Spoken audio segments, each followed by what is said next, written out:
ao 5º episódio do podcast Vivendo e Aprendendo da Sociedade Iota. Hoje temos uma convidada muito especial, a Júlia Schwartz, não sei se eu pronunciei corretamente. Corretamente, Júlia Schwartz. Ela é CEO e fundadora da Maia Saúde, uma empresa que tem transformado o modo como cuidamos dos nossos familiares que estão envelhecendo. Ela é formada em Direito, decidiu mudar completamente de carreira após uma experiência pessoal com o cuidado de sua mãe. Júlia, seja muito bem-vinda ao Vivendo e Aprendendo e conta pra gente um pouco sobre você, sua história. Muito obrigada pelo convite. É um prazer estar aqui com vocês. A minha história foi exatamente... começou a mudar, eu estava formada já estava atuando como advogada, eu abri um escritório de advocacia em Vitória, eu já estava há uns 2 anos atuando. E aí a gente recebeu, eu, minhas irmãs e meus irmãos, a gente recebeu um diagnóstico da minha mãe de Alzheimer precoce. Ela tinha 54 anos na época. Nova, né? Muito nova. E aí a gente começou a viver os desafios do cuidado dela, porque na época eu tinha 28 anos, eu também era muito nova.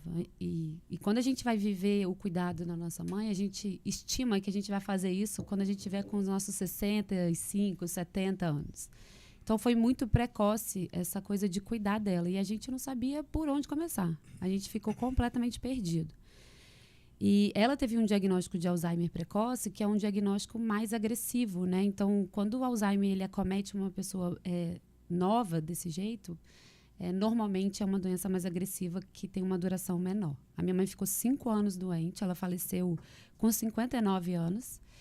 E aí, quando a gente foi viver essa jornada de cuidar dela, os desafios que a gente teve, porque a gente teve muitos desafios que a gente encontra hoje, que muitas pessoas vivem. Eu pensei, a gente precisa fazer alguma coisa para mudar essa realidade. Porque a família, né, como cuidadora, assim, desse familiar idoso, move céu e terra para isso, né? Normalmente a gente vê famílias que muitas vezes até se destroem com a intenção de cuidar desse familiar idoso e que muitas vezes não consegue alcançar o objetivo, né? Muitas vezes se sente ainda... Fica curto, né? Fica naquela incapacidade, porque muita coisa sai do seu controle, né? Você não tem conhecimento sobre a doença, você não tem conhecimento sobre o profissional, você não tem conhecimento sobre o cuidado em si. É muita coisa que a gente tem que aprender no meio do caminho. Então, o que a gente pensou foi construir uma empresa que ajudasse esse idoso como objetivo final, mas que ele começasse na família. Então, a transformação a gente começa com a família. A gente quer melhorar a vida dessas pessoas que estão na ponta do cuidado. E é um olhar que a gente nunca sentiu enquanto familiar. Então, o médico não olhava para a gente com esse cuidado. Então, o médico ia falar pra gente, por exemplo, minha mãe internava, teve uma intercorrência. A gente chegava num hospital aqui, o médico falava pra gente, pode ser que de hoje não passa. Nossa. E assim... Essa sinceridade, às vezes, ajuda a cuidar. Ajuda, mas também mexe profundamente conosco. O emocional, né? E é uma sinceridade que ela vem em toda internação. Então, se tem, nesse meio do caminho de 5 anos... 30 internações, são 30 internações falando a mesma coisa para você. No final do dia, você nem acredita mais que ali pode ser ou não pode ser. Então, a gente, hoje, como a gente tem como missão, como propósito, a gente melhorar a vida dessas famílias, trazendo um cuidado empático, obviamente honesto, sincero, porque a gente está falando de saúde dessas pessoas, a gente não pode fingir que aquilo ali não está acontecendo, mas a gente quer trazer um cuidado também para essas pessoas que estão na ponta, a gente quer melhorar a vida dessas famílias. Então, a Maia nasceu assim, desse propósito. A gente transformou a dor que a gente viveu, tentando fazer pelas pessoas o que a gente não conseguiu fazer por nós mesmos. Então, esse é o propósito da Maia. Muito positivo, muito interessante. Então, hoje, nesse episódio, a proposta é refletir sobre como podemos encarar o envelhecimento de forma mais consciente, leve e afetiva, né? E falar sobre saúde, rotina, autocuidado, relações familiares, redes de apoio e, claro, conhecer mais sobre a jornada que você teve, né? Porque eu acho que a ideia um pouco é como a gente pode se preparar para chegar nesse momento, né? Eu acho que essa é uma reflexão que é bastante pertinente, né? A gente está passando por uma transformação como sociedade, ou seja, a gente está sendo um país que está envelhecendo muito rápido. O Brasil envelhece, Eu estava até estudando sobre isso esses dias. Ele envelheceu 19 anos, o que a França demorou 120 anos para envelhecer. Nossa, eu não Então, sabia. a gente tem uma velocidade de envelhecimento muito grande. Interessante. Então, a gente vai ser a quarta maior... Desculpa te interromper. Você está falando do envelhecimento na Idade Média. É, porque o na número Idade de Na Média. demografia. na demografia. A mudança de... Embaixo nascem poucos, quem está vivo vai envelhecendo. Envelhece E não morre. E a Idade Média vai subindo. Vai subindo, exato. Então, a gente vai ser a quarta maior população de pessoas idosas do mundo em 2030. Ok? A gente está em 2025. E a gente não está olhando para esse cenário. É ali, né? E no meio disso tudo, a gente tem uma transformação de sociedade, de estrutura familiar. Então, minha mãe, por exemplo, teve 5 filhos para cuidar. Hoje eu tenho 2 filhos para cuidar de mim, para me ajudar nesse cuidado. Então, a gente está passando por uma transformação. Então, a gente está envelhecendo muito com uma estrutura familiar muito enxuta. Então, a gente precisa a gente como sociedade, como governo, como empresário, a gente precisa olhar para esse cenário e entender como que a gente pode fazer para a gente melhorar a vida desses idosos nesse momento. Assim, como que a gente cria uma estrutura para que eles tenham uma vida digna, com cuidado, organização, com leveza, segurança, entendeu? Então, a gente tem que... É um momento pertinente para a gente fazer essa avaliação e essa reflexão. Então... a gente vive uma geração sanduíche, né? Onde o filho cuida do pai, mas o filho também cuida... mas essa pessoa também cuida do filho. Então, normalmente mulheres que cuidam dos pais idosos, mas também que cuidam dos seus filhos, que ainda estão em fase escolar, que ainda estão na faculdade, que ainda precisa trabalhar muito. Então, a gente chama uma geração sanduíche porque ela é espremida, ela faz as duas coisas ao mesmo tempo. Né? Então, se a gente faz uma análise, por exemplo, de como era 10 anos atrás...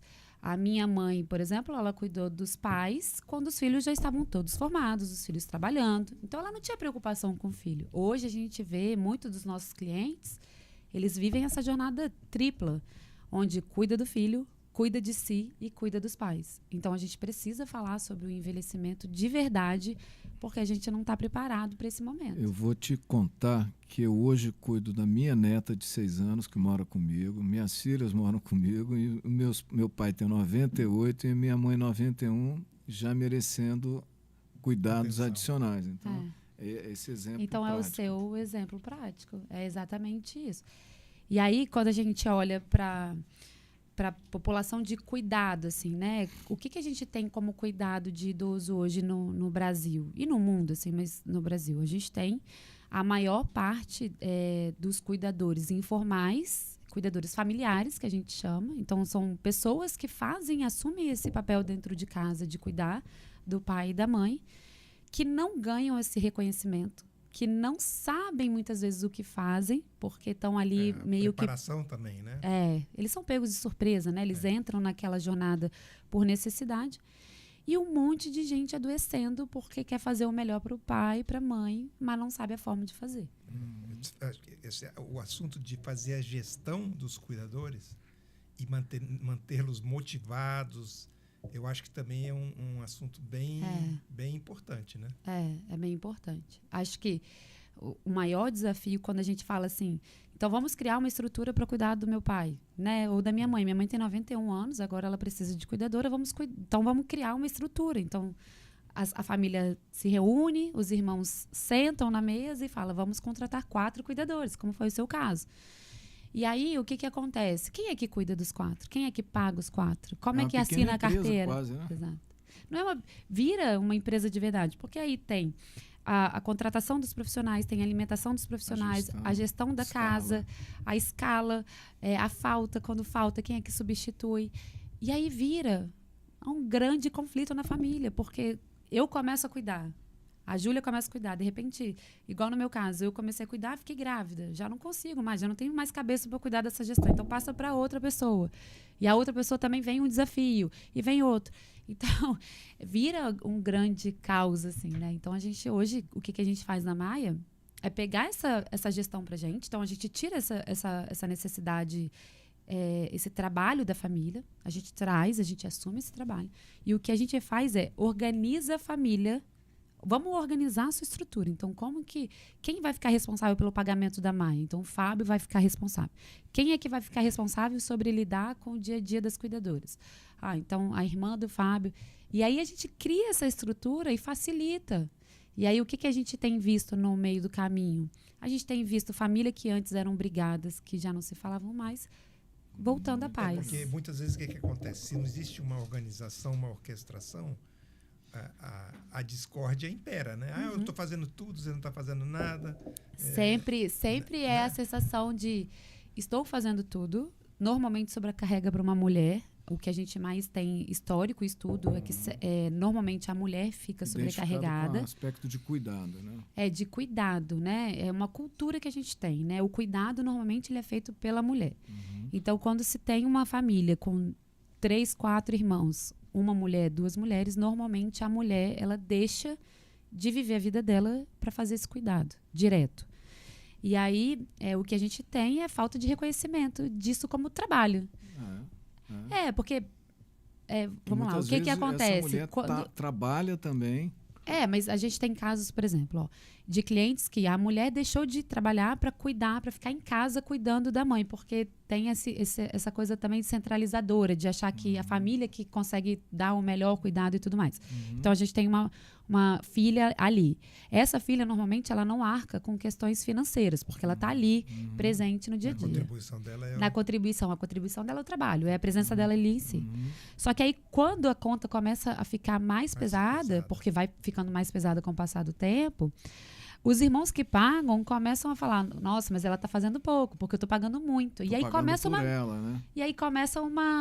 grande briga. Toma conta da nossa mãe, né? Como se isso fosse pouco, porque quem não está vivendo o dia a dia não sabe o que é. Exatamente. Ficar dentro de casa cuidando de um idoso que muitas vezes é acamado e cheio de... Um ponto que você comentou, assim, antes de a gente aprofundar mais na parte da empresa, conta um pouco pra gente como foi essa transição de advogada. Em que momento você falou, vou abandonar isso, vou empreender? Não foi assim, seria legal falar que foi caso pensado, mas não foi. Não foi. Eu não fiz esse planejamento como as pessoas normalmente fazem de mudança de carreira. O que aconteceu foi que eu pensei nessa ideia, nesse projeto, ainda minha mãe viva. Minha mãe faleceu em 2019. E aí, lá em 2020, pensamos em como a gente coloca essa ideia para funcionar e tudo mais. Quando a gente estava pensando sobre tudo isso, veio a pandemia. Então, com a pandemia, tudo fechou, tudo parou de funcionar. E aí, o que eu fiz? Eu aproveitei a pandemia e comecei a validar essa ideia. Então, durante a pandemia, eu comecei a tentar montar esse projeto para ver se funcionava, se fazia... Continuei como advogada, mas estava tudo fechado, a gente não trabalhava. Então, o que eu fiz? Eu comecei a... Me colocou meio que como só essa opção, assim, entre aspas. Naquele momento era o que... Eu não consigo ficar em casa, não queria ficar quieta. E aí eu comecei a... E aí eu peguei um cenário a nível mundial, onde quem estava doente era idoso, né? Que Covid acometeu mais idosos. Esses idosos não podiam ficar com família dentro dos hospitais, era proibido, a maior parte dos hospitais proibiu. E a gente precisava de profissional da saúde. Eu falei, bom, o momento para testar isso é agora. E aí testei. E aí eu fiz todo aquele teste, aquele MVP, né? Fiz todo o MVP. E aí validei a ideia durante um ano. E aí depois de um ano com isso validado e tudo, eu falei, bom, agora então a gente vai fazer isso, transformar. Para a audiência que talvez não conheça o que é MVP, MVP é o produto mínimo viável, né? Isso, exatamente. A gente faz uma testagem desse produto para ver se o mercado... Testar a ideia, né? Para ver se isso faz sentido, se isso tem aderência, se isso é algo que o mercado realmente precisa. E aí a gente validou. E aí a Maia nasceu a partir daí, depois de um ano modelando, estruturando. Em 2021 a gente abriu a Maia. Então foi uma transição de carreira meio em curso, assim. Eu ainda fiquei... Graças à Covid. E aí eu fiquei ainda durante 1-2 anos ainda atuando como advogada, tentando fazer, né, processo, audiência nesse meio tempo aí. Mas não dava. A empresa me tomou muito tempo desde o início, porque a gente começa muito enxuto. Você tinha também criança no meio dessa história toda. Fiquei grávida em 2021, eu tive meu segundo filho. O Bruno, eu tinha um filho de 1 ano e meio quando o Bruno nasceu. Então, eu estava com 2 nenéns em casa, montando empresa. E aí não dava para fazer mais de uma carreira, né? Tinha que ser uma só. Escolher. E aí eu optei pela empresa. Graças a Deus. E no meio disso tudo também, Fábio, é transformar essa dor aí que você vivenciou com a história da sua mãe em alguma coisa muito boa, né? Não só para você, mas para um coletivo, né? Muito Eu acho que a interessante. gente... Quando a gente vive algo muito profundo, assim, né? Minha mãe era o amor da minha vida, assim, a pessoa no mundo, né? Eu acho que nunca... talvez eu vá sentir um amor tão profundo como eu sentia por ela. Mas a gente tem... Eu vejo a vida assim, né? A gente tem uma oportunidade de transformar a dor ou em algo ruim, a gente Isso. sentindo essa dor o resto da vida, ou a gente fazer isso algo bom para nós Muito e pro bom. próximo, Muito né? positivo. E eu acho que foi uma boa escolha, assim, no final das contas, porque realmente tem muita gente que vive essa dor que eu vivi, essa perda todo dia, sabe? Você vendo seu pai e sua mãe mudando todo dia, todo Decaindo. dia. Porque A gente... é notório, né? Você consegue observar. Eu falo assim que o luto de um familiar, quando ele tem um diagnóstico como esse, né, de demência, como Alzheimer, ele é um luto que ele dura muito tempo, porque ele começa no diagnóstico e não termina quando a pessoa falece, né? Você ainda tem um... porque normalmente a gente tem um luto assim. Então, se sofre um acidente, a pessoa morre, você vive esse luto durante um tempo por causa desse marco do falecimento ali, né? O Alzheimer, ele transforma a pessoa em vida, né? Você vai perdendo a referência da sua mãe. Era notório que a minha mãe não era mais aquela pessoa. Aquele comportamento não era da minha mãe. Aquele raciocínio não era da minha mãe. Então, é como se você estivesse perdendo todo dia alguma Muito coisa. Era como marcante, se... é verdade. Então... Viu, Júlia? E, digamos, a gestão das cuidadoras e da família como um grupo é uma coisa, mas também existem outras atividades, sei lá, separar os remédios, comprar os remédios. Tem várias atividades, levar o idoso para passear, o transporte. É muita coisa. A gente tem que falar sobre a gestão da vida do idoso. Eu digo assim, documento, exame. A gente sempre tem que estar olhando para ver se está tudo em dia, se as taxas estão boas, se marcar médico, marcar fisioterapia, fonoaudiólogo, nutricionista. Isso é uma parte importante. A segunda parte é da convivência. Então, a gente tem que levar o idoso para passear. Que senão fica dentro de casa o tempo todo. Exato. Tem que levar o idoso para visitar os filhos, os netos, né? Ainda quem tem capacidade. Almoçar fora. De repente, levar para uma atividade que gosta, né? Tem muito idoso que gosta de ir à praia. Sim. Enfim... e também tem a parte de manutenção da vida dele, que é medicamento, dependendo do grau de dependência do idoso. Aí a gente fala de produtos que a gente chama hospitalares, né? Que aí a gente fala de fralda, de absorvente. O idoso que faz uso de algum tipo de sonda, tem os equipos, tem a dieta. Aí tem a compra de medicamento, que não é um medicamento só, são vários medicamentos. Os medicamentos têm 30, 60, 90 comprimidos em cada caixa. Acaba com uma frequência não regular. Gestão do inventário de remédios. Aí quando você vê, tem tanta coisa para tomar conta que 5 pessoas não são suficientes. Porque, por exemplo, às vezes. Os remédios, por exemplo, né? É bem importante que a pessoa tome o remédio correto na hora certa. E aí a separação do medicamento... Não só separar, né? Você tem que não separar, é só separar. Mas tem que ter certeza que vai tomar quando tem que tomar. Exato. E esse é o desafio para o idoso que ainda tem lucidez e que mora sozinho. Ou que não tem cuidador 24 horas. Isso é um desafio. Se eu estou entendendo certo, Júlia, Fábio, é muito mais, para mim, até o início dessa entrevista, a Maia fornecia mão de obra qualificada. Isso era uma dimensão que já não era pouco. Se eu estou entendendo certo, se me corrija, Júlia, a mão de obra qualificada é 20% da história toda, porque você está aportando uma quantidade de conhecimento, de direcionamento aí, que a mão de obra ficou uma parte da história. Você está falando em gestão de remédio, de horário, de médico, de emocional da família, mercado. Então, eu estou entendendo que você está vindo assim com uma competência para dentro da família, se instala ali, para tudo, vamos botar a ordem na casa. É isso mesmo? Estou entendendo certo? É isso. Nossa, que responsabilidade. Porque A gente... No fundo, essa situação existia e não estava vista. E você foi vendo, entendendo, e você vai desde entender o que o médico está falando no início do processo, ou pelo menos da hora que você entra no processo, daí para frente, eventualmente, até o luto, a passagem, até o fim. A gente vai até o fim, literalmente, com os nossos pacientes.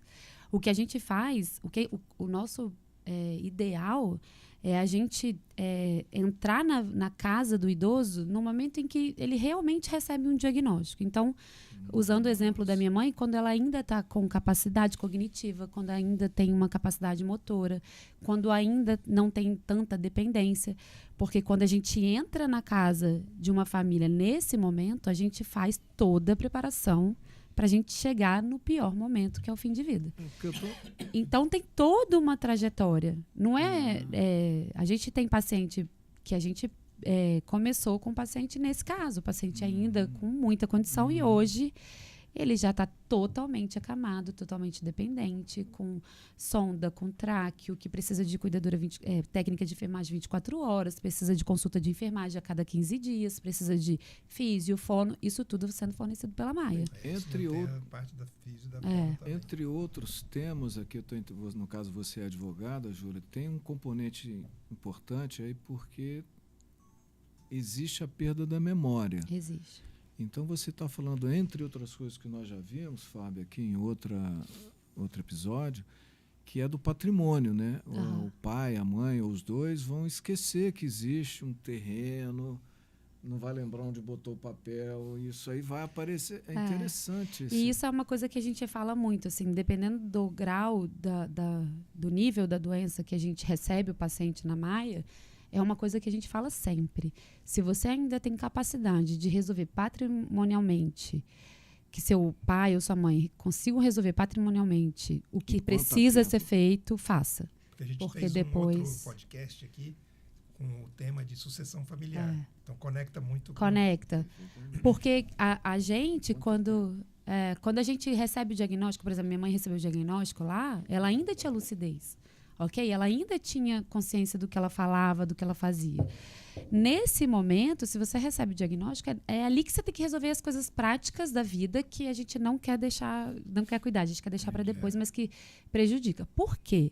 Não é só uma questão de sucessão, o que vai ficar para o filho depois, mas é como esse patrimônio vai ajudar na vida desse idoso. Exato. A gente vê muito, é muito comum que a gente vê as famílias brigando em vida pelo patrimônio do idoso, e deixando o idoso.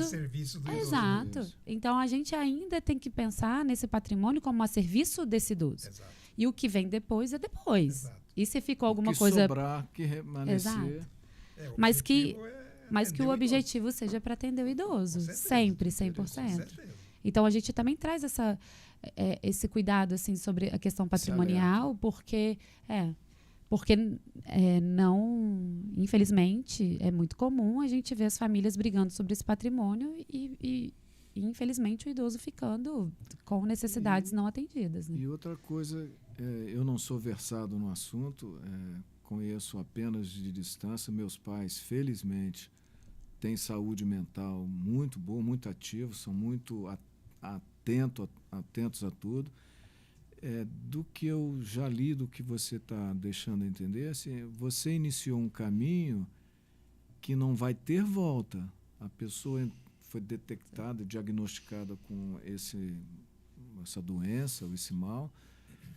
Olha só, eu vou pegar aquele caminho, eu não vou voltar, eu vou esquecer. A questão só é a velocidade. A velocidade que você vai tentar de algum jeito, por medicamentos, tratamentos. Exatamente. E contar com a natureza. Controlar, mas ela enveredou por esse caminho. A gente, quando optou por montar a Maia, a gente optou por tratar o idoso que precisa de cuidado. Então, 80%, 90% dos casos são idosos que a gente não consegue reverter o quadro clínico, né? Então, o início era, a gente cuidava do idoso que precisa de auxílio. Então, a gente também cuidava de idoso, por exemplo, que sofria uma queda, que passava por uma cirurgia, que precisava de mim durante 1, 2 meses. Isso a gente fez atendimento desse tipo de caso também. Hoje não é nosso objetivo. O nosso objetivo é realmente atender o idoso que vai precisar de mim até o fim de vida. Então, a gente só atende hoje e não idosos. só mais apenas Alzheimer, outras Não, necessidades. não. Eu falo Alzheimer assim, porque Alzheimer... Foi o seu começo. Foi o caso dela. Né? Foi o meu caso e é uma doença que hoje as pessoas falam muito, né? Mas é Alzheimer. As principais doenças que a gente trata lá são Alzheimer, Parkinson, câncer, sequela de AVC, né? Pacientes sequelados, assim, que não tem mais... tem muita dependência motora, às vezes cognitiva, por causa da sequela do AVC. Enfim, são esses casos mais que a gente mais atende. Porque assim. o que eu vou ter minha história, né, da minha mãe. Ela teve uma complicação, uma intercorrência, e ela foi perdendo e ela quase faleceu, né? Aí teve toda uma história, a gente pegou ela aqui em Vitória, colocou numa UTI aérea, levou para Curitiba. Nossa. Família de lá, né? Conseguimos salvar ela lá. Ela ficou lá 1 ano e meio, mas era um desafio, porque primeiro ela estava longe da casa dela. Está perto da família, mas longe da casa. O primeiro mês tudo é novidade, todos os parentes iam visitar, mas depois vai cada um vai vivendo, né? Sua vida, né? E aí a gente precisou colocar ela temporariamente em Curitiba numa casa de repouso. Uhum. E era um problema, porque ela tinha a cabeça boa. Então ela convivia no meio e tinha muitos idosos que não estavam com a cabeça legal. Aí começou a deprimir ela. Deprime. Uhum. Né? Aí a gente trouxe ela de volta para Vitória. Mas aí chega aqui, você busca um lugar, uma casa de repouso para idosos, assim, bacana, boa, que só tenha pessoas, digamos, que não tenha problemas. Está no mesmo nível no estágio e não dela. tem. É muito difícil. Não existe isso. Né? Então, a gente...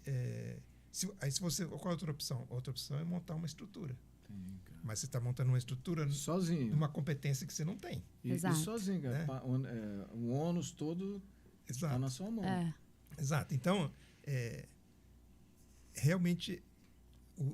as famílias não têm muitas opções. Não tem muitas opções e eu acho que é isso. Assim, quando a gente fala sobre casa de repouso, se a gente coloca, igual sua mãe, numa casa de repouso com pacientes totalmente acamados, ela deprime mesmo. A gente viu paciente saindo da estrutura do que a gente tinha como Maia, porque a família brigou, enfim, decidiu levar para uma casa de repouso, o paciente faleceu em 6 meses, paciente lúcido. Se ele já está, digamos, já não muito consciente, aí o impacto é menor. Mas se a pessoa está consciente... Mas a pessoa com lucidez, ela deprime de um ponto que a gente não consegue salvar. Dependendo, assim... A gente teve um caso lá na Maia que o paciente saiu da nossa organização, foi para uma casa de repouso e faleceu em 6 meses. Um paciente que tinha mais de 10 anos de doença, ou seja, controlada, ele faleceu em 6 meses. Acelerou de falecer. Porque isso também é um outro olhar que a gente ainda não conhece, a gente não está educado para isso. A saúde mental do idoso. O quanto que a gente tem que tomar cuidado e valorizar o que eles falam, né? Então, a gente estava conversando lá fora sobre... minha mãe fala às vezes isso, eu não acredito. Meu pai fala isso, eu não acredito.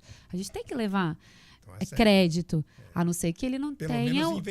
Pelo menos investigar. Né? O benefício da dúvida. O benefício da dúvida. Muitas vezes a gente quer fazer com idoso o que a gente faz com criança, que não tem 2 anos e que realmente não tem capacidade. Assumir a paternidade. Mas aí, quando a gente está falando de uma pessoa que tem lucidez, mas que ele é só idoso... Por que a gente tira essa capacidade dele? Porque da onde que se criou essa alternativa, essa possibilidade de você tirar do seu pai e da sua mãe o poder que ele detém ainda?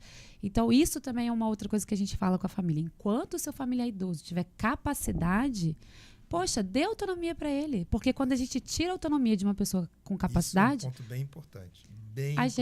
A gente destrói literalmente essa pessoa. E a autoestima... vai pro buraco. Vai pro buraco. Então, a gente tem aquela linha tênue do cuidado, né? Do que a gente acha que é bom e do que realmente é bom. Então, a gente tem que tomar muito cuidado da gente não invadir o espaço de limitar o idoso, porque a gente tem medo que o idoso caia, porque a gente tem medo que o idoso faça, sei lá, alguma coisa que ele esqueça, Mas aí você vai cerceando esse idoso acaba não fazendo nada e perde toda a capacidade que ele tinha simplesmente Porque porque não você exerce. tira. Exato. Ele não exerce. Então também é um outro olhar que a gente tem que ter, né? bem São interessante, muitas bem coisas que a gente interessante tem isso que que você fala, pensar. porque eu vi isso acontecer com a minha mãe também. E eu, na minha própria vida, uma regra que eu tenho, que eu aprendi para minha vida é: nunca diga a ninguém o que ele consegue ou não consegue fazer. Nunca. Digo, se você acha que você vai conseguir fazer, eu vou deixar você fazer. Se eu sinto que você vai ser desafiador, talvez eu fico por perto e pronto para Te auxiliar ali. te auxiliar. Mas eu vou deixar você fazer. Entendeu? E eu acho que muitas vezes com o idoso existe um julgamento. Ah, não, ela já não consegue fazer mais isso. Aham. Deixa ela mesma, o idoso mesmo, chegar na conclusão que ele precisa de ajuda. Eu acho que isso, E isso é muito legal, faz muita porque diferença. a gente fica olhando, muitas famílias, né?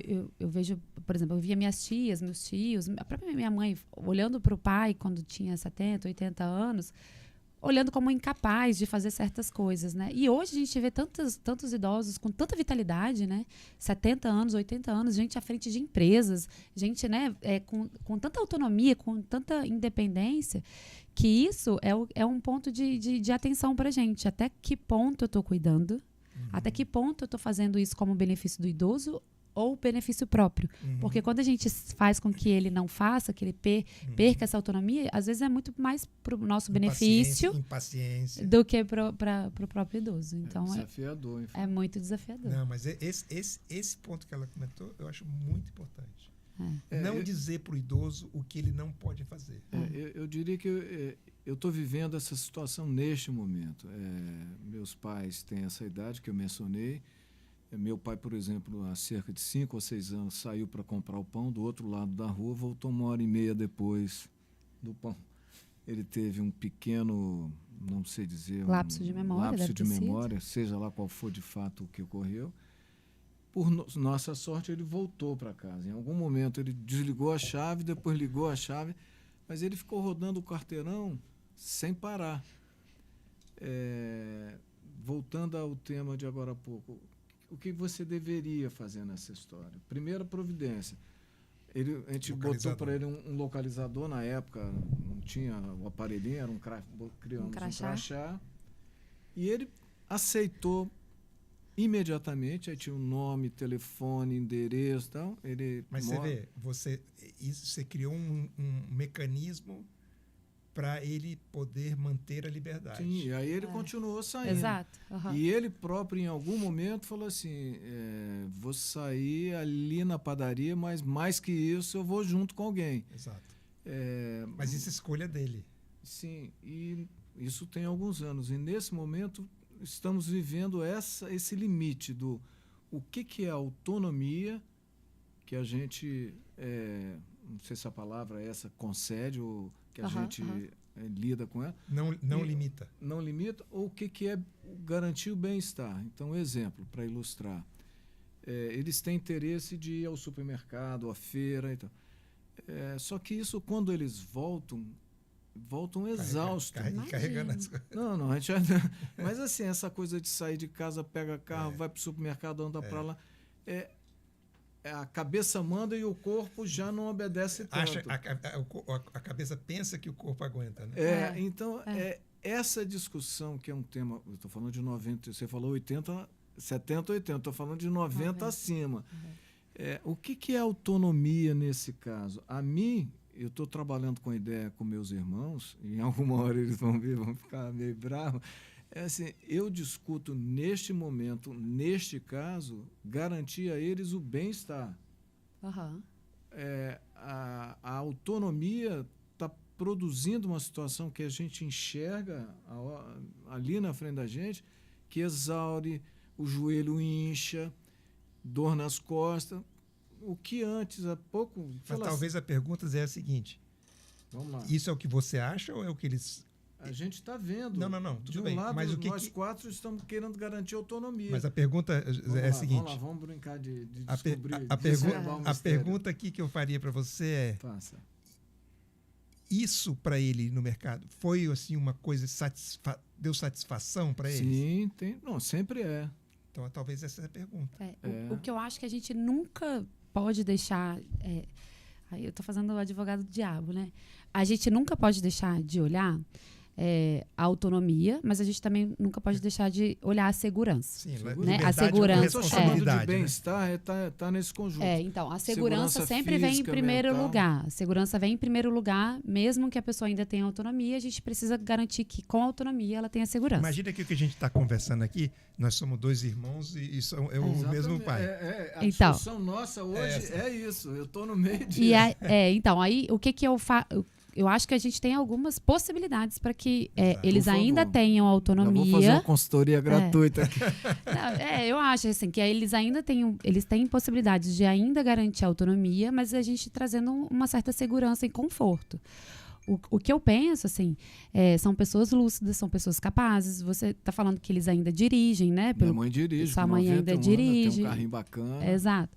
Então, o que eu acho? Eu acho que a gente poderia organizar essa semana, o que eu faria, tá? Eu faria uma organização da semana para que eles não fizessem tantas atividades todos os dias. Para não estar tão cansado. Né? É exatamente então, isso eu que a gente começaria tá com uma segurança assim, pai, mãe, vamos lá, vocês querem ir ao supermercado? Vamos definir um dia para vocês irem no E supermercado? cada semana do mês vai um filho. Não, eu não sei se... não sei se... Com a situação de cada... mas eu não acho nem que precisa ser um filho. De repente, se você contrata, por exemplo, um taxista que lida com idosos e tal... Segunda-feira à tarde, toda segunda-feira Exato, é o dia do você supermercado. marcou. E esse cara, ele vai levá-los... A sua mãe não vai dirigir. Se ela gosta de dirigir, tudo bem. Bom, mas assim, que depois eles vão ver essa conversa e vão ficar em paz comigo. Eu acho assim. Então a gente garante que eles continuem indo ao supermercado, mas com o auxílio de uma pessoa que vai pegar as compras, né? Que vai levar, mas eles é que vão pagar, eles que vão gerir o dinheiro. Tá ainda tem a autonomia. Mas eles gostam de ir ao banco, por exemplo. Meu avô também gostava. Eu vou levar o senhor uma vez a semana ao banco. Então, eu levava uma vez da semana ao banco. Não era todo dia mais. O meu avô ia todo dia. O meu avô gostava de pegar assim. Todo dia ele ia à padaria. Ao invés de comprar 10 pães, ele comprava um todo dia. Então, todo dia ele tinha. E ele começou a perceber, a ter essa consciência de que ele não podia mais fazer todo dia. Então, a gente fez uma agenda para ele. Dando segurança com autonomia. E aí, quando você percebe que, poxa, ele quer ter autonomia, mas ele ainda não consegue fazer, mas ele já não consegue mais fazer isso sozinho, aí você vai colocando pessoas para auxiliar. Se a família não pode, porque a família trabalha, vai profissionalizando isso. Nem sempre com uma cuidadora de idosos, por exemplo. Às vezes é um motorista, às vezes é uma pessoa... enfim, um agente pessoal ali, dependendo um porteiro, um cuidador, um vizinho, um parente. Então assim, faz a compra menor, eles indo. A da semana maior, faz você pelo aplicativo. Entrega em casa, entendeu? Dá autonomia para ele ir à padaria, comprar o pão. E aí o café... Preservou a percepção de autonomia sem ferir regra de segurança. A segurança. Exposição de uma queda na rua. Minha mãe gosta de sair, igual aconteceu com seu pai. Minha mãe também ficou perdida. Gosta de sair. Tudo bem, pai. Então agora o senhor vai usar um crachazinho, o senhor vai usar um GPS, o senhor vai usar um dispositivo... Ele usa o crachá dentro de casa, que se der um apagão dentro de casa, ele resolver sair porta importante. fora. A gente tem aquelas pulseirinhas, hoje em dia tem pulseirinha para isso. Coloca, e, por exemplo, se tiver uma queda, ele toca pelo tombo, ele toma. A posição, os relógios smartwatch tem isso. Eu gosto muito de idoso que tem lucidez, da gente colocar uma Alexa em casa, aquela Alexa com vídeo. Eu gosto muito da ideia. Uma vez você ensina para o idoso, ele conversa com a Alexa o tempo inteiro e com o filho. Que legal. Então chama a Alexa, chama... com vídeo, eu não conhecia. Com vídeo.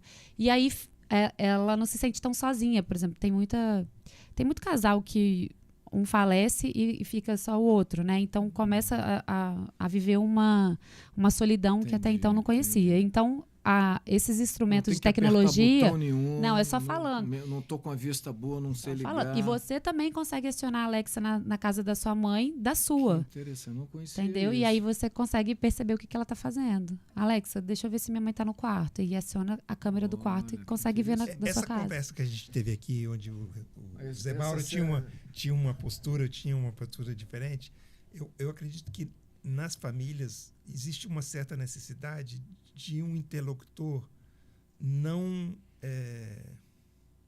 um interlocutor imparcial. Imparcial. Uhum. Porque o que acontece? Mesmo que você seja parcial, vamos supor, somos 6 irmãos. Aí eu tomo a palavra, tento ser imparcial, mas é a postura do Fábio, né? E aí, se algum tem uma postura diferente da minha e os outros se aliam, estão aliados com o Fábio. Então, aí você começa a criar time. Criar divisão. Né? Eu acho que é interessante a ideia da mediação, porque você coloca na mesa as opções. Aí eu acho que fica um pouco mais... O que eu acho, assim, é que a gente normalmente, como filho, a gente tende a fazer uma escolha por amor. Sim. Né? A gente tem essa construção. Mas a falta de conhecimento, ela pode levar a uma decisão ruim, mesmo que seja por amor. Não, então, coisa, né, esse é o cerne da questão. Assim, o amor não é coisa. suficiente para você tomar decisões quando a gente está falando de um doente. Não, e outra coisa, entendeu? né?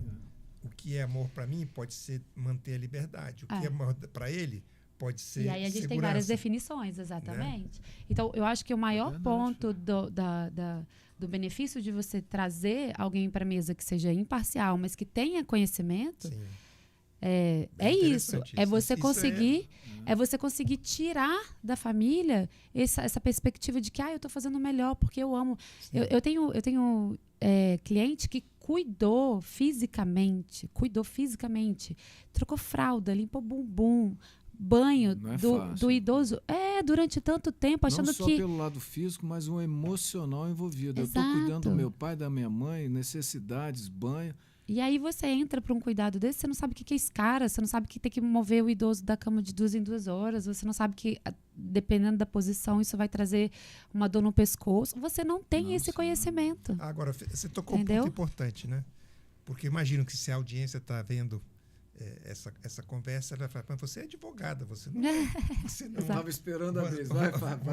Você não tem informação da saúde.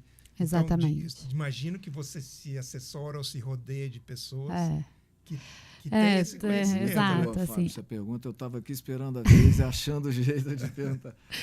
O que eu falo para todo mundo, assim, né? Eu tenho a perspectiva de filha, que viveu essa jornada e que sentiu na pele alguns malefícios, né? Sim. Então, todos esses que eu estou falando com vocês foi algo que eu vivi.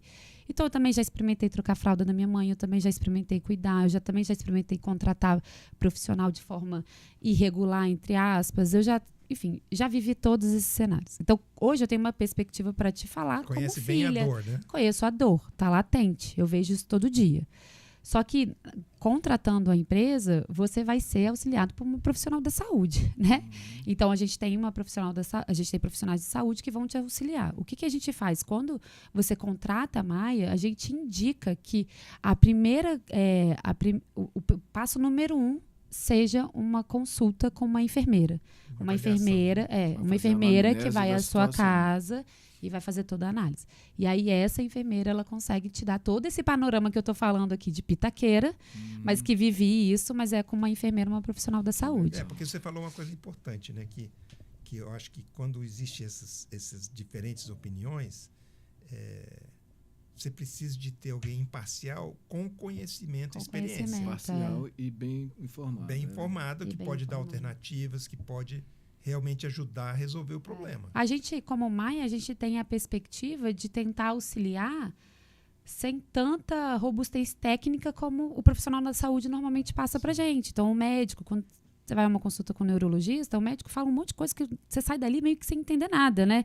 Porque é um linguajar... Então, a gente vem tentando desmistificar o que a gente precisa fazer de uma forma que seja entendível e clara. E aí a gente tem mecanismos para isso. Decantar de toda aquela conversa. Exatamente. A profissional da saúde. Qual o resumo disso aí, né?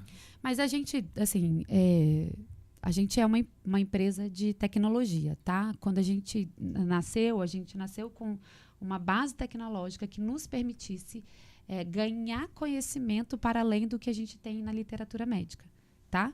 Então, o que eu percebi como filha? Muitas das coisas que eu vivi ali dentro, que eu vivi com a minha mãe, nunca o médico me falou. Por exemplo, Se você tem um diagnóstico de Alzheimer, eu gosto muito de usar esse exemplo. O médico normalmente vai te falar, olha, sua mãe vai esquecer quem é você, sua mãe vai esquecer quem é seu irmão. O médico, sua mãe não vai lembrar seu nome, isso é comum, não vai lembrar do lugar que ela vive. Isso acontece e acontece mesmo. Mas antes de acontecer isso, normalmente ela esquece de como come. Nossa. E quando ela esquece de como ela come... Esquece de comer, Não esquece de comer. Não é que eu não sinto fome. Ela esquece de como mastiga, como deglute. E aí, quando isso acontece, isso pode gerar uma broncoaspiração. Se ela broncoaspira é quando aquela alimentação, aquela É mesmo? vai para o pulmão. O líquido vai para o pulmão, a saliva, a comida. Não tem aquela regulação Não do tem. organismo automático já desenvolvida na... Não tem. É porque quando você engole... Você faz uma... Você perdeu a consciência do que você faz um movimento, né? Mesmo que inconsciente, Você você faz para. esse movimento. Exato. Você faz um movimento de mastigar. A deglutição, você esquece como deglute. A parte automática não funciona, né? E aí, quando isso acontece, que sua mãe sofre uma broncoaspiração, como a minha mãe sofreu, ela pode vir ter uma parada cardiorrespiratória. Por quê? O pulmão para. E você não, se o médico não te diz, você vai descobrir Como você sozinha. descobre? Você descobre No na emergência, ligando para a ambulância, sua mãe roxa dentro de casa. Nossa. Entendeu? Aí, o que a gente faz como Maia? A gente fala para a família que, além de esquecer de nome, de lugar, ela vai esquecer de como come, de como anda. Ela esquece de coisas do dia a dia. Coisas que são automáticas. O Ela automatismo esquece. do corpo vai embora. Ela esquece, por exemplo, de que a xícara de café coloca na pia. Às vezes ela vai colocar no lixo, às vezes ela vai colocar na geladeira. Então, o que a gente tem como Maia... Sinais, né? É por isso que eu te falo assim, eu não sou... eu não tenho a menor intenção de falar como um profissional da saúde. O que eu tenho como intenção é usar os dados que a gente Coisa recebe... da vida real. O que a gente recebe, o que a gente sistematiza dentro da empresa, a gente transfere esse conhecimento para as pessoas que usam o nosso serviço. Então, o grande X da questão é conhecimento que a gente aprende. Você cria uma base de conhecimento. A gente vai gerando conhecimento. Conhecimento esse que não é falado no médico, não é falado, de repente, numa fisioterapia. Conhecimento novo, né? Então, é conhecimento prático. Então, tudo que eu estou te falando aqui são experiências que não é só a Júlia que viveu. A Júlia viveu, o Fábio viveu, a Maria viveu. Todo mundo vai vivendo em determinadas fases. E aí a tecnologia vem para isso, assim. O que é semelhante de pacientes da Maia da fase inicial de Alzheimer? O que todo mundo viveu? Você traz isso para dentro de casa e trata Exato. esses dados. Fala um pouco disso, Júlio. Esse é o passo que a gente está dando agora com a inteligência artificial. Que a gente está recebendo das profissionais da saúde tudo que acontece lá, a gente monta um plano de cuidado, ela vai reportando para a gente o que no final... o que no final... Eu estou imaginando aqui, o Fábio botou a ciência de dados, desculpa te interromper de novo, eu estou ficando entusiasmado, entre aspas, essa conversa, assim, muito chocado, mas muito curioso. Você já está querendo ser paciente da Maia. Não, por favor, eu estou pensando assim, você está falando de uma trajetória de aprendizado que não está no livro, o médico não diz, ou seja, conhecimento novo. Existe interesse da indústria farmacêutica, indústria de saúde, por essas informações? Tocou agora o aspeiro. Estou curioso, porque imagina agora tocou num ponto conjunto sensível de informações novas que existem. Você não precisa responder se você não está quiser. Aqui com o Fábio. Se você for sentar com o Fábio vai te contar anos de aprendizado que ele viveu pessoalmente, o outro. Mas esse conhecimento é tácito, mas não é documentado, não está quantificado. Exatamente. E você está fazendo esse exercício, vai descobrindo no caminho.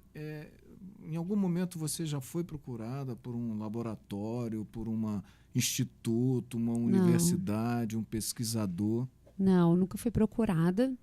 Recentemente tive até contato com uma grande indústria aí brasileira, apresentei a ideia, tudo isso que a gente está falando aqui. No momento eles não tiveram interesse. Nossa. Mas eu acho, assim, a gente tem esse mercado forte da indústria farmacêutica, que isso é muito... Todo mundo sabe, né? Que enfim, tem alguns impedimentos, né? Tem alguns interesses por trás e tudo mais. Só que eu também sei e tenho visto que as empresas, por exemplo, como a minha empresa, né? Aí vou falar mais do que a gente faz no dia a dia. As pessoas não fazem... ano passado eu tive num evento de saúde em Porto Alegre que eu percebi assim, que muito se fala sobre armazenamento de dado, mas as pessoas não sabem armazenar dado e não sabem tratar dado. Exato. Hoje a gente começa a falar isso com um pouco mais de qualidade porque a gente tem a inteligência artificial que está vindo muito pesada. Você, dentro de casa, consegue fazer muita coisa atualmente. Mas a gente precisa usar esses dados com um pouco mais de critério, senão a gente tem informação muito errada que é passada pela frente. Então, a gente tem que olhar isso com um certo cuidado. A gente não pode tratar esses dados de qualquer forma. Eu acho que a inteligência artificial ela vem muito para ajudar. É a inteligência semântica que É. eles chamam. É mesmo? Mas eu acho que tem essa vertente de, será que isso vai ser um dia promissor? Será que isso um dia vai fazer sentido para uma indústria farmacêutica? Eu acho que sim. Claro. Porque Sem dúvida. a gente pode criar, com base no que a gente tem de conhecimento dentro de casa, não só produto de medicamentoso, mas assim, soluções de tecnologia, do que já existe no mercado para que atenda uma situação, por exemplo, de uma criança, a gente colocar em benefício de idoso. Não só o lado medicamentoso, não sei se a palavra é essa, mas tem todo o lado emocional, de orientação, de educação, letramento da família, que é, pelo que eu estou vendo, É uma parte de educação também. Educação. Porque o paciente doente é a família quase que doente junta, né? Não, quase não. Normalmente as famílias adoecem. A gente tem estudos que comprovam o adoecimento de pelo menos um familiar quando ele lida com o cuidado de um idoso em casa. Isso é braço dos afogados. Lá em Nova York existe fundações que apoiam, que fazem apoio a cuidadores familiares. Apoio psicológico. Ou seja, a associação não para tratar o doente, é para quem está junto. Para a família, para o cuidador familiar. Então, o que eu percebo, assim, que isso para mim é muito claro na minha cabeça, que é nesse movimento que eu sigo. A gente precisa de fazer uma mudança cultural no Brasil sobre o cuidado do idoso. E o cuidado de idoso não envolve só o idoso. E aí, quando eu falo, cuidado de idoso, a gente está falando muito sobre o cuidador familiar aqui, que é um ponto que é muito importante, mas a gente também tem que olhar para o profissional da saúde com esse olhar. A profissional da saúde também adoece. A profissional da saúde, se a gente coloca só ela cuidando desse idoso durante 5, 6 anos, igual muitas famílias gostam e mantêm, a gente também adoece essa profissional. Tem que tirar ela de cena de vez em quando. Não dá para ser só a mesma profissional vivendo, porque a gente cria amor, a gente cria carinho, a gente cria laço por esse idoso. Então, o que a gente vem como proposta na Maia é uma mudança cultural mesmo. É criar realmente uma educação para as pessoas que vão entrar na jornada de cuidar de um familiar idoso. É muita transformação que a gente ainda precisa trabalhar. Eu estou lembrando aqui, Júlia, você está falando disso tudo, eu me lembrei daquele ditado, Fábio, que diz, africano, que diz que é preciso de uma aldeia para cuidar de uma criança. Na outra ponta dá para adaptar, é preciso de uma aldeia para cuidar de um idoso. As pessoas não têm noção do que é cuidar de um idoso altamente dependente. Aí eu estou falando de dependência, assim, um idoso acamado. Tá. Você cuidar de um idoso acamado hoje, totalmente dependente, que ele não consegue, não tem capacidade nem para se mover na cama. Pacientes que ficam assim durante muitos anos, o grau de dependência dele é gigante. A gente cria realmente quase um hospital dentro da casa dessas pessoas. Quando a gente percebe, a gente está praticamente com uma UTI móvel na casa dessas pessoas. As famílias aprendem a mexer com respirador, as famílias começam a aprender a usar sonda, a trabalhar com sonda. Quando você vê, vira... instalar um brinquedo dentro de casa e aperta o botão e vai trabalhar e pronto. E me toca muito, que eu vejo, assim, normalmente essa dependência, o passo dessa dependência, ou seja, você está ali ainda com uma certa independência, você passa para essa dependência, é quase no estalar de dedos, assim. Quando você vê, é uma intercorrência que acontece, é uma ida ao hospital e volta, a família volta tão aflita, a família ela fica tão nervosa para dar conta de viver esse novo momento que é quase desesperador. É muito difícil. É muito difícil. Muito impressionante. Muito impressionante. Tudo que você está falando, eu estou pensando aqui, em realidade, acho que faz falta ter uma visão da jornada do envelhecimento. Né? O envelhecimento tem uma jornada. Né? Você está falando de quando começa a apresentar alguns sinais, né? Tipo os exemplos que você deu, mas também existe uma jornada que começa antes, né? Tipo, conforme você vai acumulando conhecimento e conectando esse conhecimento com que hábitos eu preciso de adquirir para não cair, não digo, mas para você tentar não tentar estar empurrar esse processo de perda de autonomia, etc. Mais para adiante, porque hoje é meio que acredita em mim, você precisa fazer exercício, né?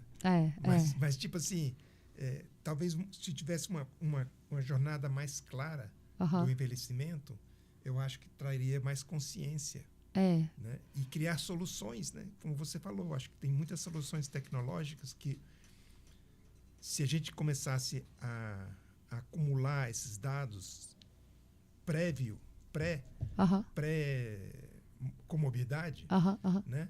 E começar a criar tecnologias para tipo previsão do tempo, né? Sim, é uma tecnologia que traz para a gente uma predisposição a X, Y, Z, né?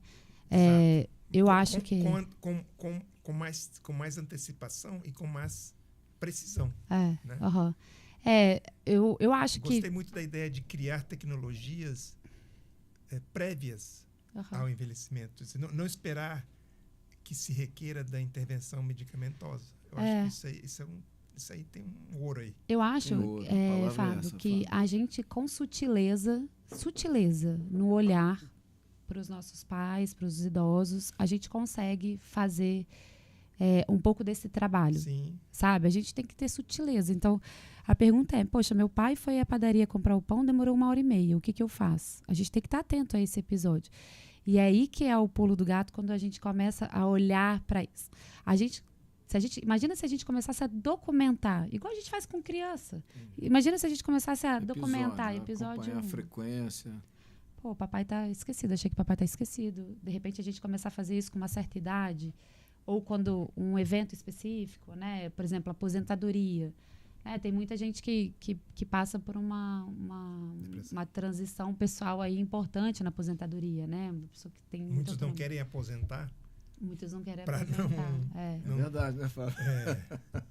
Não, mas eu acho que a gente está falando faz todo sentido. Eu não consigo ter esse olhar assim, né? A Maia, a empresa, a gente consegue ter esse olhar a partir do momento em que a gente começa a cuidar.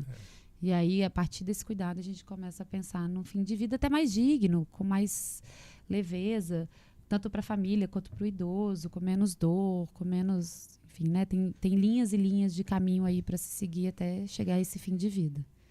Caraca. Estamos impactados aqui, né? Muita informação. Vamos fazer essa coisa leve, Fábio. Fala da palavra Maia. Conta pra gente. A empresa ela nasceu por causa dessa experiência que eu vivi com a minha mãe, né? Que foi a partir dessa dor, experimentando essa dor de perdê-la por causa do Alzheimer, que a gente criou e pensou na Maia. E aí eu queria um nome que fosse pequeno e que tivesse algum significado de alguma forma. E aí, como a gente é daqui de Vitória, do Espírito Santo, a gente pesquisou Maia em Tupi-Guarani, que é a língua oficial do Espírito Santo, significa mãe. Então, eu trouxe esse nome como referência do que simboliza a Maia, assim, né? Do propósito que a gente tem realmente. É curioso, Fábio, eu tinha olhado Maia, do que eu conheço, Maia é uma palavra hindu, tem um significado de ilusão nessa direção. Você está trazendo mágica, uma coisa bacana, poética, e não é nada disso. É um significado bacana, mãe, e era sua mãe, mas eu não conhecia essa expressão.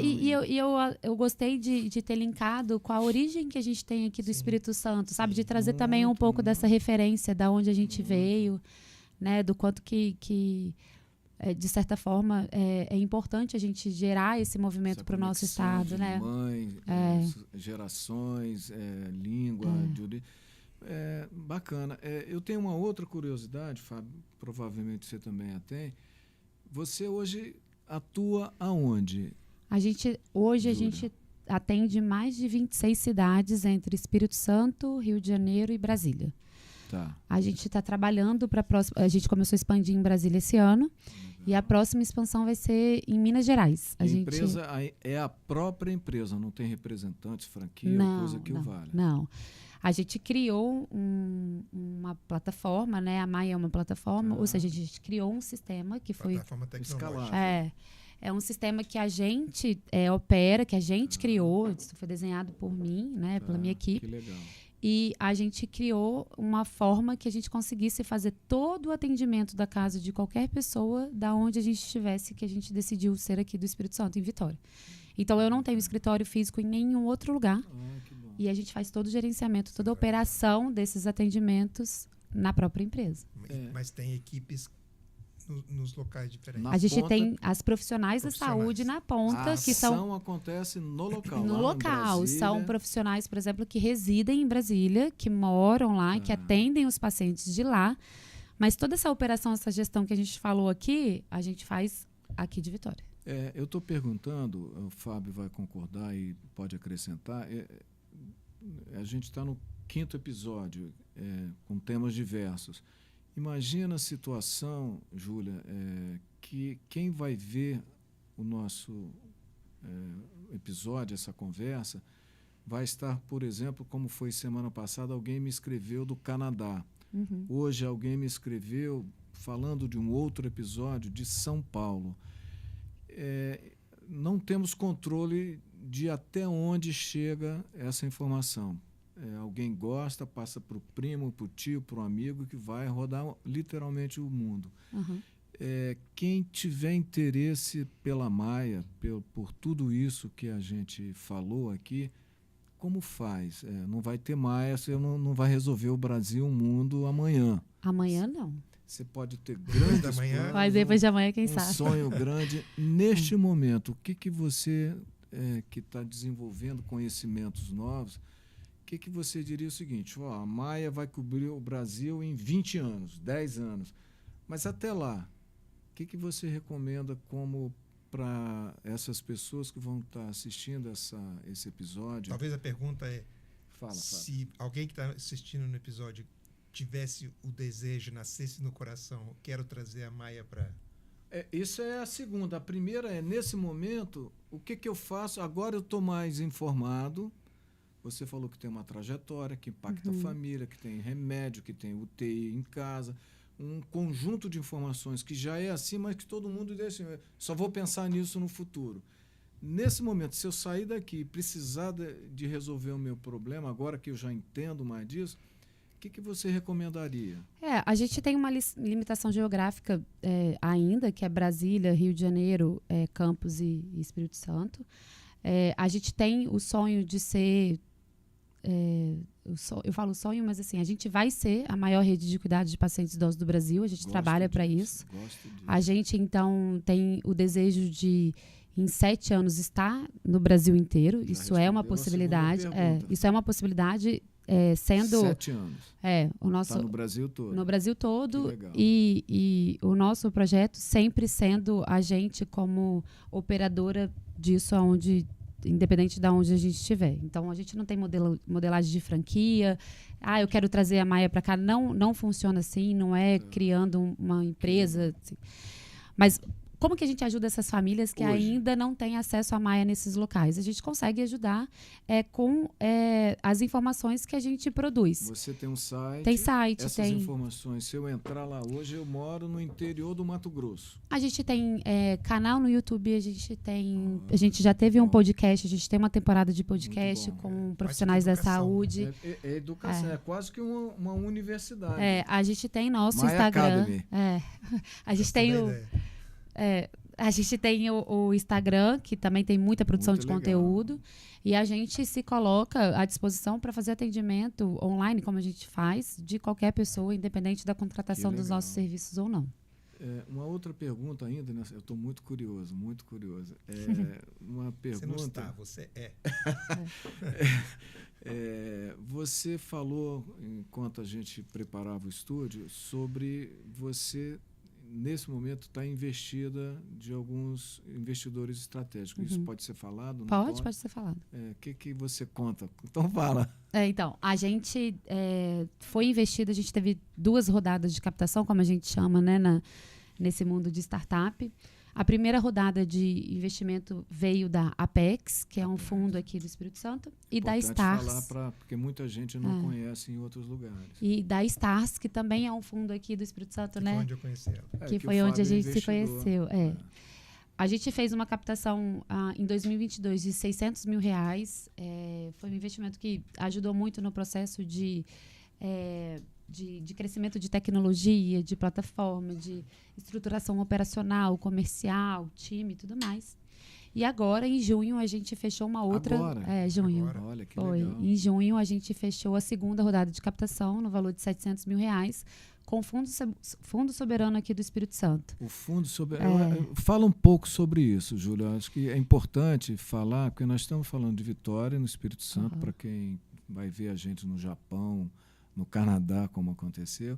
O que é o Fundo Soberano, para quem não conhece? O Fundo Soberano é um fundo de investimento que vem a partir dos royalties do petróleo para eles produzirem economia futura, assim, né? Investir em empresas que futuramente podem dar... Considerando que o petróleo venha a acabar...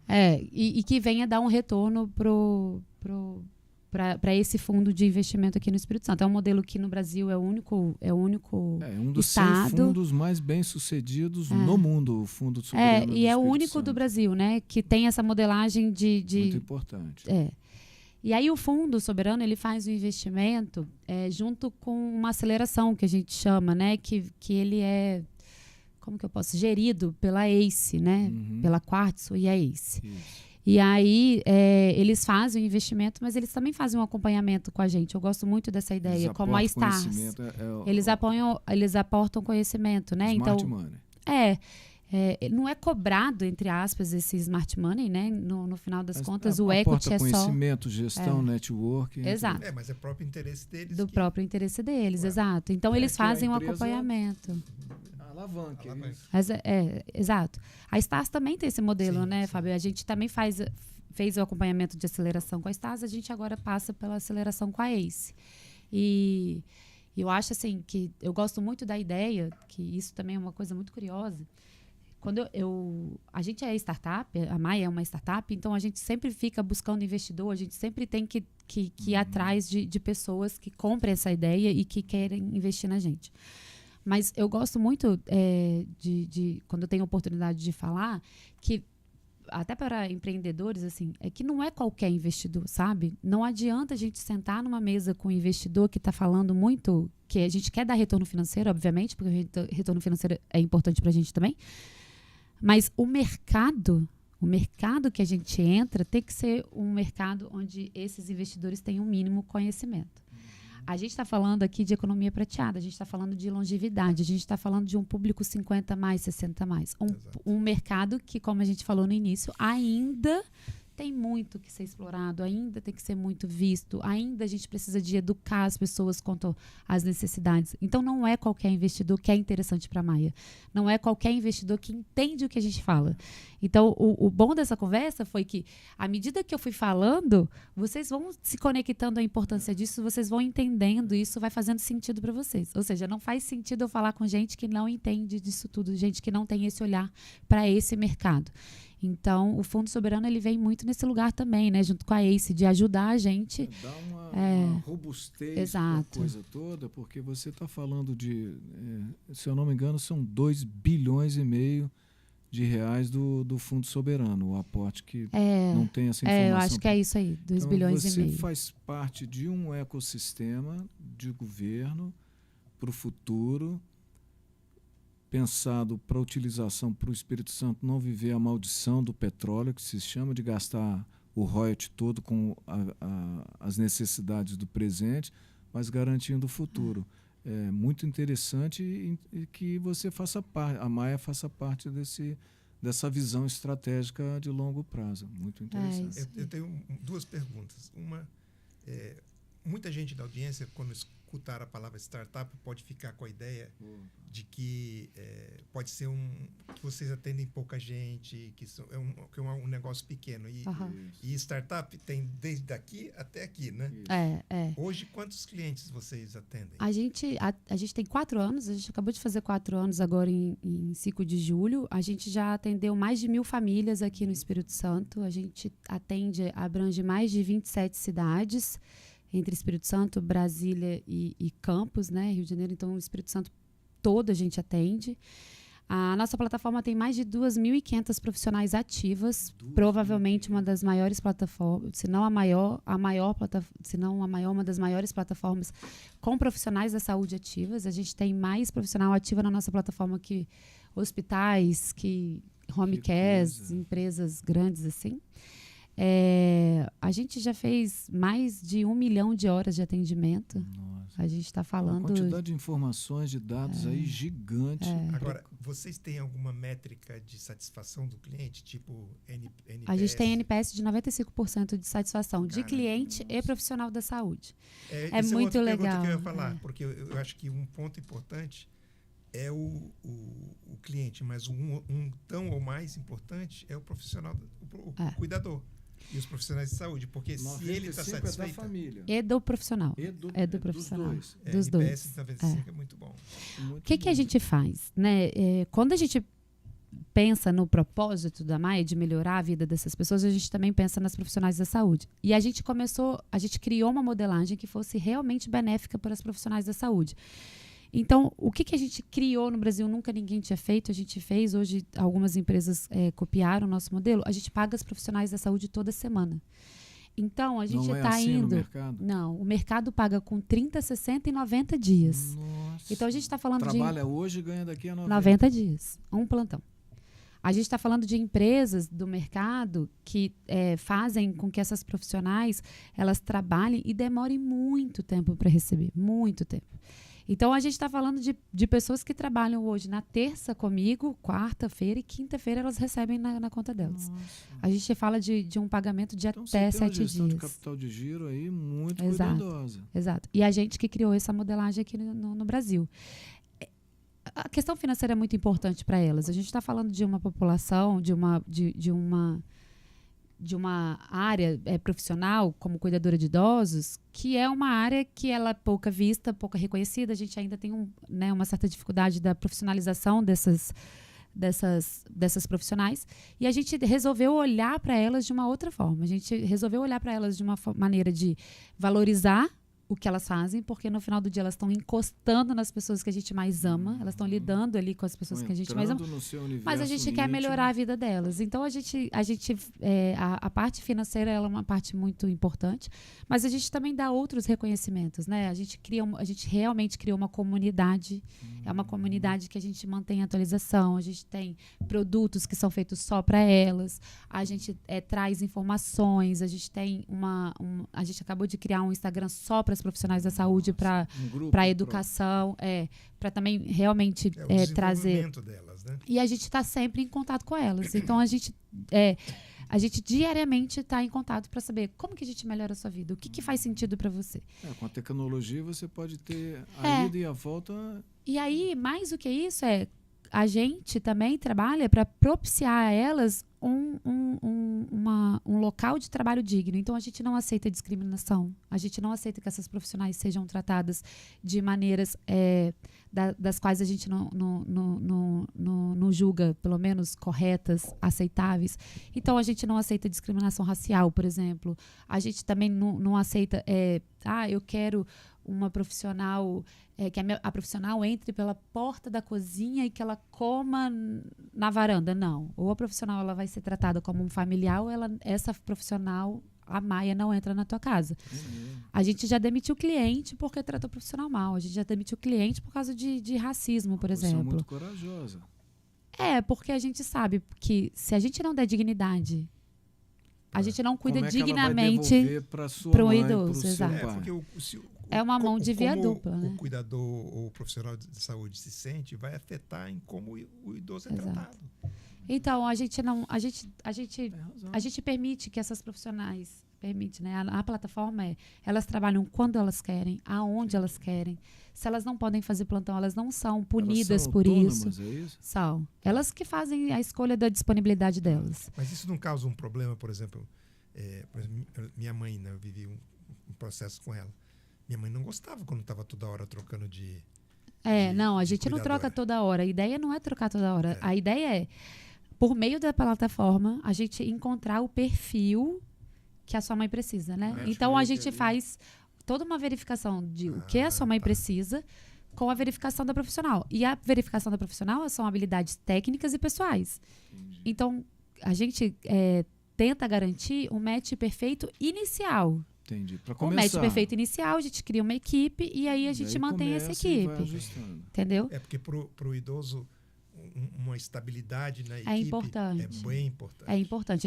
A gente trabalha para isso, para a gente fazer esse match perfeito logo de cara. Desculpa, Júlia, Fábio, me ajuda. Eu comecei essa conversa, esse podcast, com a perspectiva de estar entrevistando uma empresa de serviço de cuidados.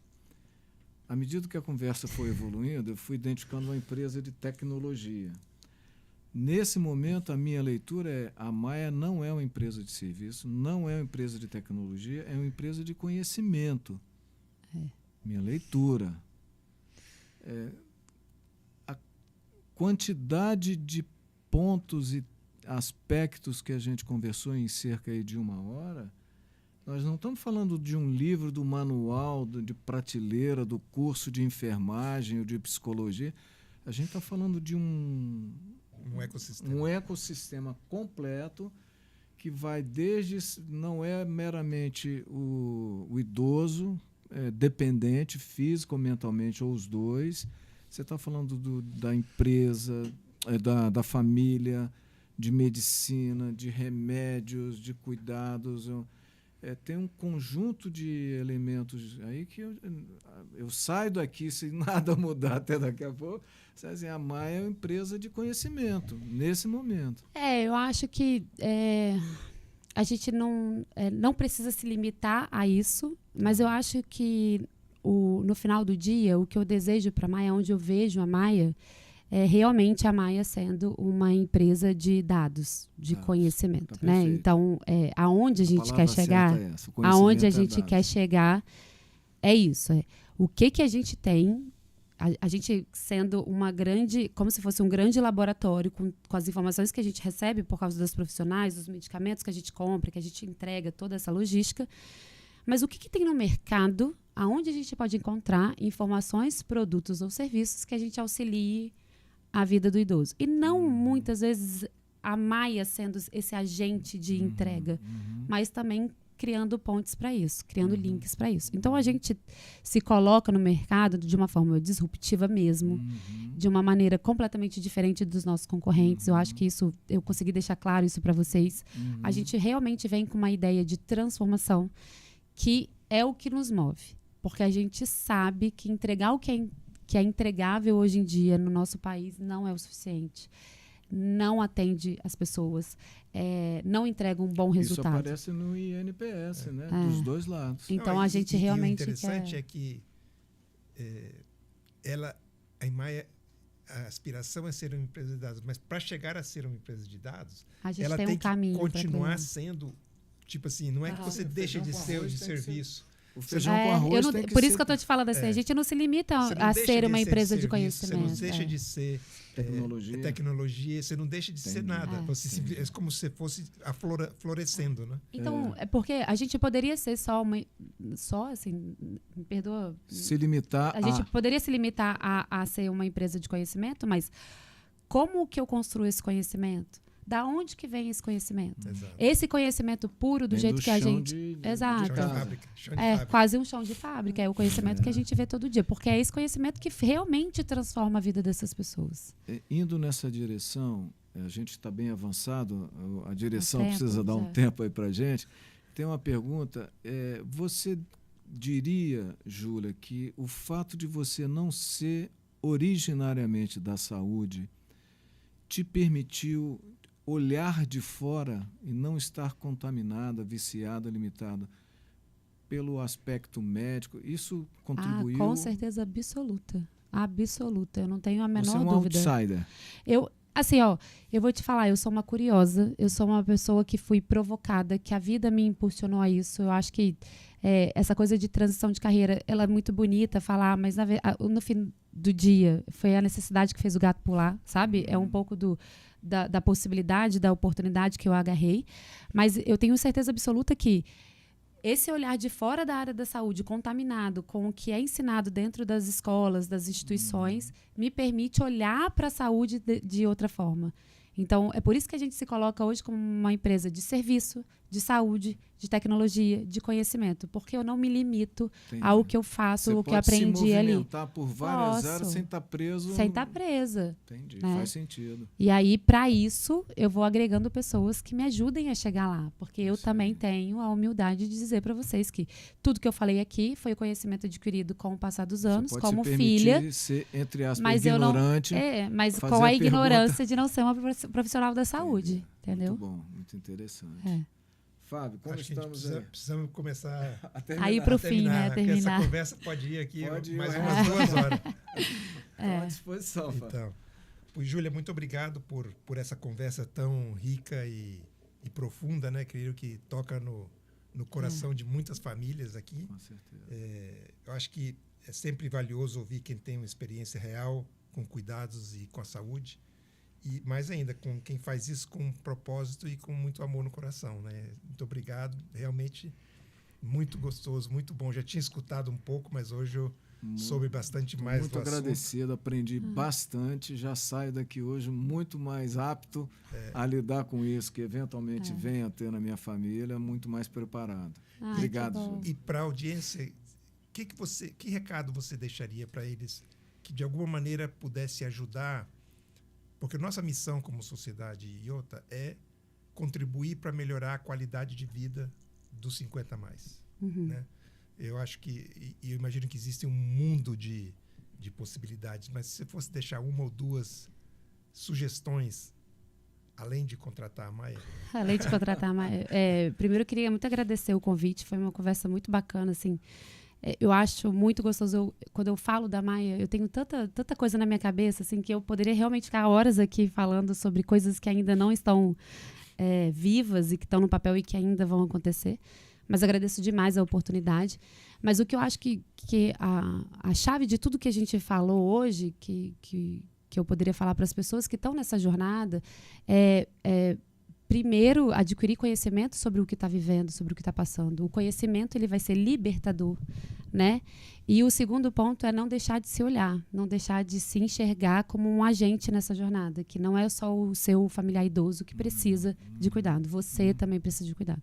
A família precisa ser vista, a família precisa ser cuidada. Então, é criar realmente uma rede de apoio, sendo com a Maia ou não, mas para que faça que essa jornada seja uma jornada que vale a pena viver. Que o fim de vida também é um momento que vale a pena viver com seu familiar idoso. Então, acho que essa é a maior... É o que sintetiza tudo que a gente falou aqui hoje. Muito bom, muito obrigado. Muito obrigada, gente. Muito bom. Agradecemos a audiência pela participação. Se gostou, curte, compartilha, comenta, se inscreve no canal e nós vamos colocar quando sair no YouTube e nas outras plataformas os dados de contato da Júlia, da Maia e como obter mais informação para poder ter acesso aos serviços da Maia. Muito obrigado. Tenha um bom dia.